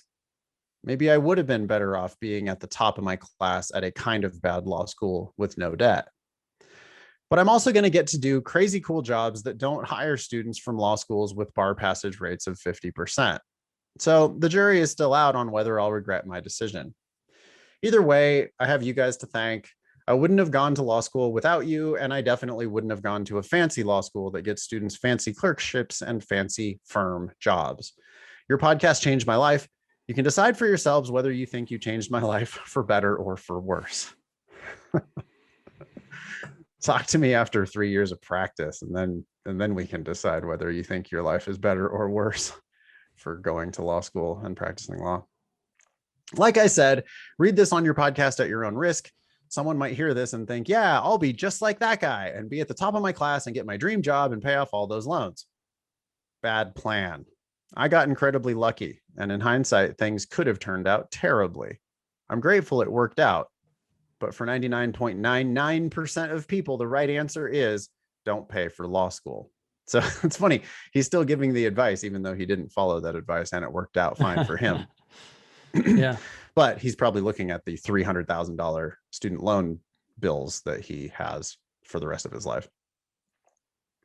I was considering, I don't think he wants these names in there. So it's some Pacific Northwest regional schools. He doesn't? I mean, he's sent, we might read this on the show. There were later emails. I don't. Got it. Or redacted top 10 law school, full price. Also got into another top 10 law school, but my wife didn't want to move. Went with redacted top 10 law school at full price, and I'll be clerking on the Ninth Circuit in my hometown of Portland, and then working at redacted big firm in Denver. Portland's cool. Denver's cool. Not as cool as New York City. Sorry. Oh, and I forgot to mention that redacted gave me my last semester free since I'm at the top of the class. Better than a sharp stick in the eye, but still a stupid amount of debt overall. Pearl or turd? Maybe some of both. All the best, Jay. I'm perplexed. Why would a school do that for your last semester? Just for the last semester. I know that is strange. I've heard of schools doing that for like your second year, if you have the opportunity to transfer, or for your third year, if you have an opportunity to transfer. But just like you're about to write the check for 25 grand for the semester, and they're like, nah, we're good. Yeah, it's strange. I mean, are they anticipating a future, like you're at a moment in your life when money is tight before you're about to make a lot of money? They anticipate you making a lot of money because you're in the top of your class, and they want to send you off with extraordinary goodwill? I don't know. I mean, they could make a lot of, they might do the numbers on these things, and people who are at the top of their class going to high paying law firms may have a lifetime of donations to the school that far outweigh that. True. It's like, well, if we give all of the people in the top, very, very, very top of the class, right? Very Like top of the class. the five They might even killers, know that you have a job already at a big firm. right? And they're like, well, let's see, we'll give them we won't charge them for this last semester. Which, by the way, they're only actually giving you then. Well, no, they're giving you the full 25 because they would have gotten it. Yeah. Yeah. Anyway. But they're like, yeah, but this guy's going to donate millions back to the school. Yeah. Over the course of his career. Don't do that. Don't donate money to your law school. Why would you do that? Anyway. Okay. Thank you, Jay. Well, yeah, thanks, Jay. Glad it worked out for you. I still don't think that Jay really followed all of our advice, because it didn't sound like he applied to enough schools, right? Right. Yeah, right. I mean, he's doing the like my wife didn't want to move across the country thing. That also violates our advice. If you're willing to move from Portland to Denver, that's a flight. I mean, it's not like it's like a 2.5 hour flight probably from Portland to Denver. Yeah. It's a 5-hour flight from Portland to New York City. There's not that much of a difference. You're still a flight away. Yeah. I would have applied more broadly if Jay was really following our advice, because it shouldn't be a choice between mediocre regional law school and literally top 10 fantastic law school. Mm-hmm. It should be a choice between top 10 fantastic law school and some other almost as fantastic, just outside the top 14 law school that wants to let you go for free. It doesn't seem like Jay really followed our advice all the way and got the full spectrum of offers. Because with a full spectrum of offers, I mean, like, where's UCLA in this? Or where UCLA loves giving full rides to people who have, 2.9 and a 180. Yeah. They love LSAT. They were trying forever to break into the top 14, which apparently now they actually did finally. Where's USC in this? Where's, I don't know, other schools that are ranked 20th in the country? Anyway, glad it worked out, Jay. Thanks for writing in. Yep. Last one? This next one. Greetings, Thinking LSAT. I'm a junior undergraduate student who plans on applying to law school for the fall of 2022 semester. Okay. Currently, I am in the beginning stages of writing my personal statement for the schools I plan on applying to. Seems a bit early for that, but okay. Sure. I plan on primarily applying to law schools in the New England and New York area. A short list of some schools I plan on applying to would be Northeastern University, Boston College, Boston University, University of New Hampshire, University of Connecticut, and Fordham. The prompts consist of speaking to my character, what significant experiences have led me to develop an interest in the study of law, why I am motivated to study law, how I've prepared so far, and what skills I can contribute to the profession. Wow, this person's really digging into the personal statement and all those prompts. I believe that speaking to some of the adversities and how I overcame them would answer these prompts sufficiently. Okay. And I agree. I'm gonna Yeah. I went back and forth a few times with A on a few things. Sure. A's first email kept referring to it as an adversity statement. Whoa. So he or she really thought. Well, I was like, what the fuck's an challenge. adversity statement? I've never heard of Yeah. an adversity statement before. Is this something that a school is specifically asking you for an adversity statement? I've heard of a Yeah. personal statement. I've heard of a diversity Diversity statement. statement. I have not heard of an adversity statement. What is that? Yeah. And he's like, oh, no, I meant personal statement. But I wanted to speak. And he keeps coming back to, I want to talk about all of these adversities that I have dealt with in my life. But I thought it was really telling that he was calling it an adversity statement. Yeah, he's really merged that idea. He's committed, it seems like, to this Yeah. theme. But anyway, what I said, hey, can you go look at the actual prompts and tell me what they're actually asking you for? Notice that not one of them says adversity that you have overcome. Right now, it does say, they're asking for your character and significant experiences, and sure, you could address those by talking about adversities, but they didn't ask you for trauma. So, I would hesitate before I would just immediately default to giving them trauma. Think about this. When you meet someone for a job interview, do they say, tell us about your suffering? Right. Yeah, you meet somebody at a bar and they're like, when they say, what's your story?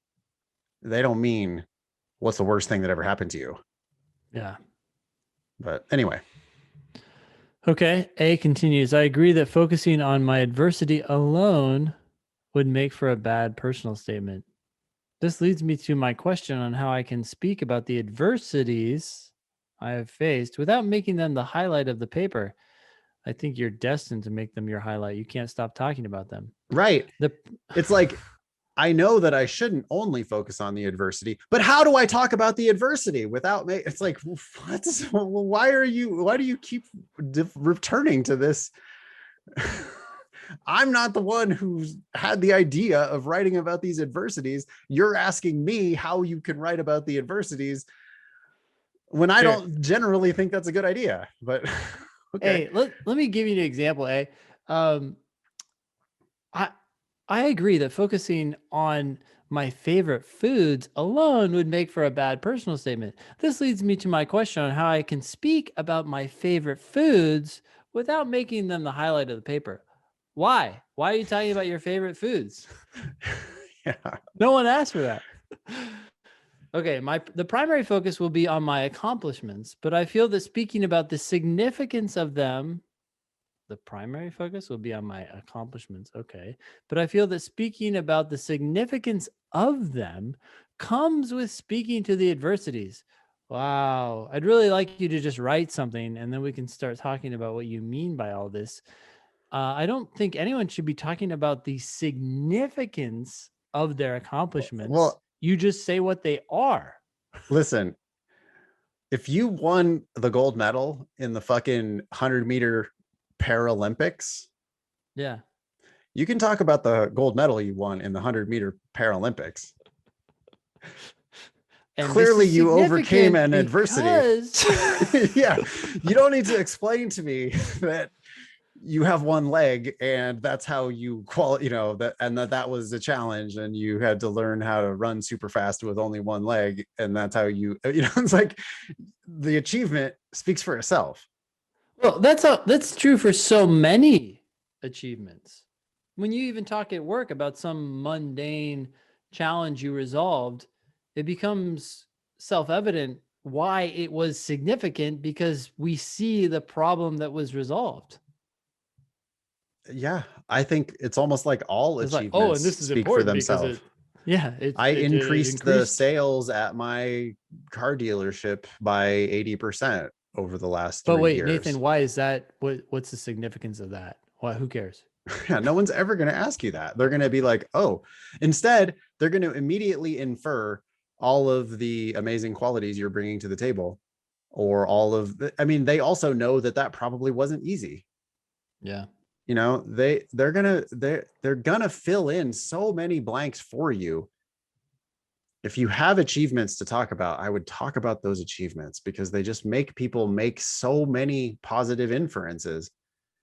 Whereas the second you start telling me about some adversity, I'm not making any positive inferences from that.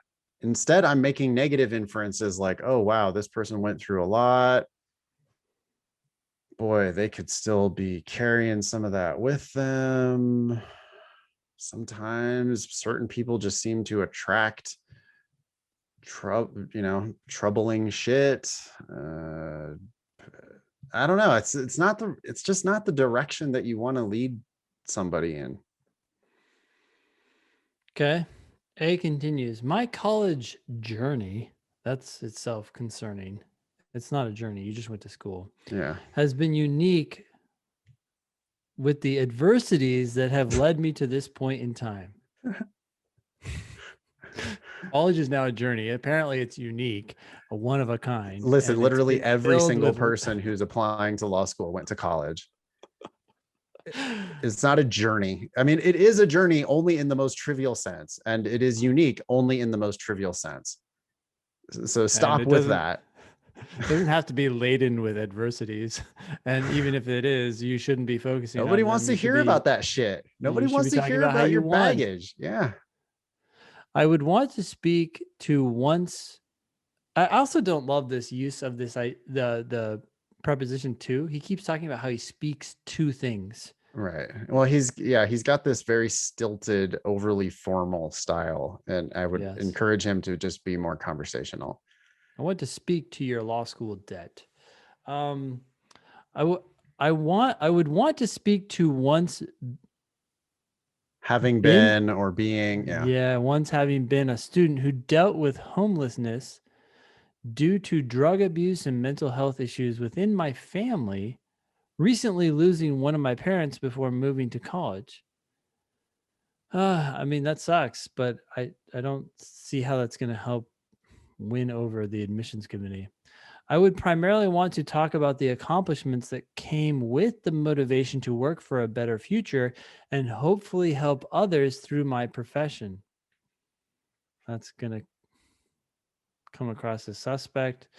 Well, the Accomplishments that I've, hopefully help others through my profession is just like this wish casting.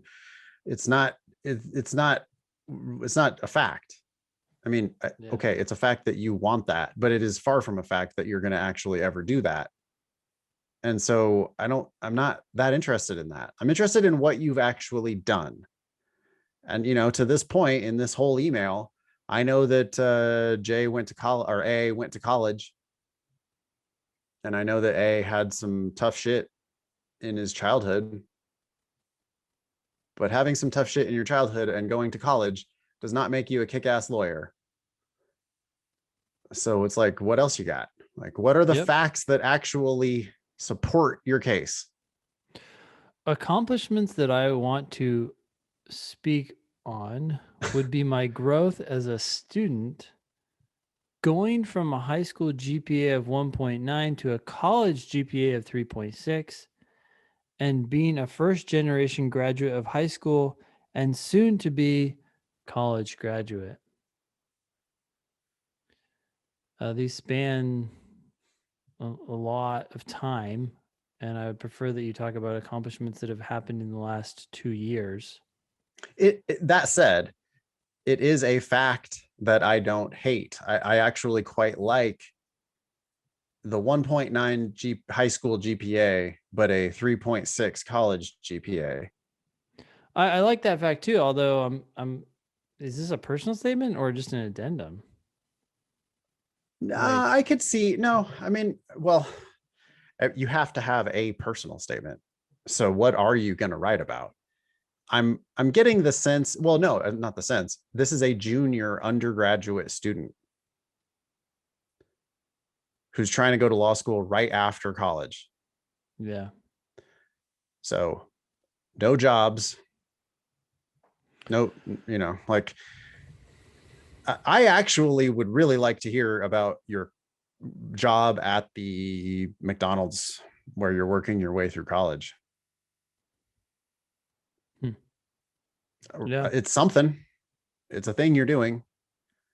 Because otherwise it's this like, I had a tough childhood and now I have a 3.6 in college.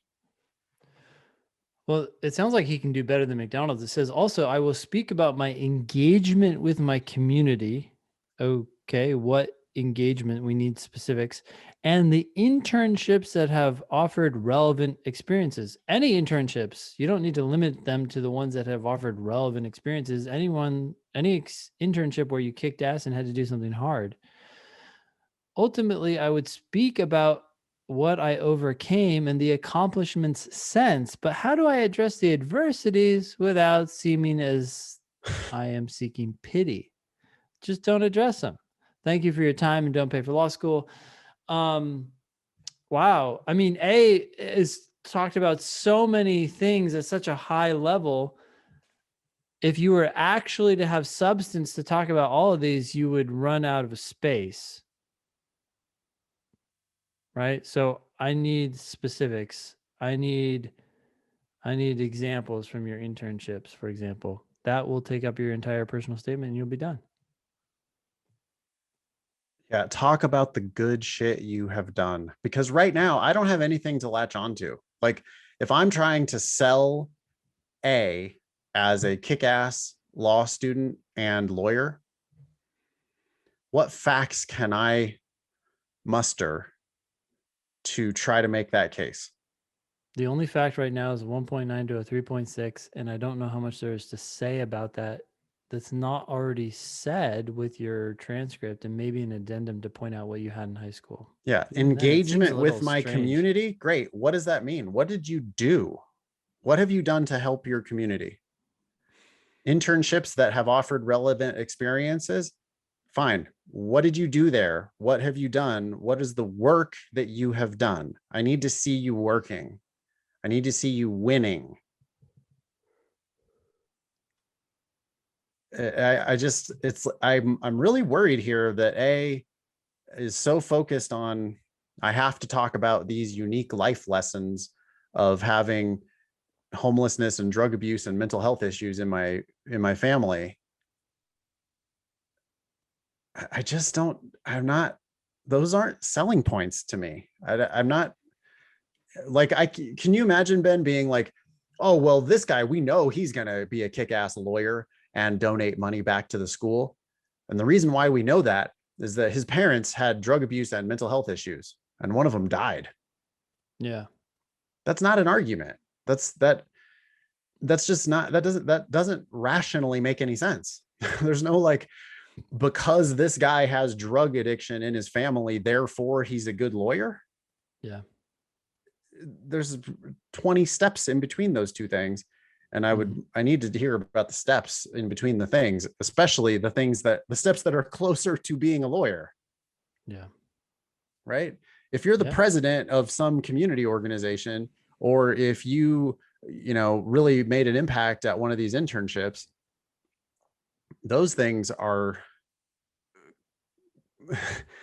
show promise for someone who's actually going to succeed in law school and succeed in the legal field. Yeah. But all the trauma and your parent dying and all that stuff, that's just, I can't imagine a scenario in which it's like, oh, well, we know he's going to do awesome because, you know, his parents, one of his parents died. Yeah. There's not an argument there. Yeah. Anyway, thanks, A. If you want to write us back with, you know, like a polished version of what you think is a good personal statement, send it to help@thinkinglsat.com. And we get too many of those that we haven't really been doing very many of them on the show lately, but I'd be curious about this one to see where he tries to go with this. And my other thing is, like, why do you have to go straight to college right out of undergrad? Like, if that's all you've got to talk about, then maybe you need to like get a job for a couple of years and work and like do, you know, achieve some stuff in the real world, not just college. Yeah. So that you have some other more productive stuff maybe to write about in your personal statement. All right, you can be LSAT famous. Get on an upcoming show by emailing help@thinkinglsat.com. If you have any questions about the demon, we have an awesome help staff there, help@lsatdemon.com. That was episode 295 of the Thinking LSAT podcast. Thanks all y'all for listening. Nice knowing you. Don't pay for law school.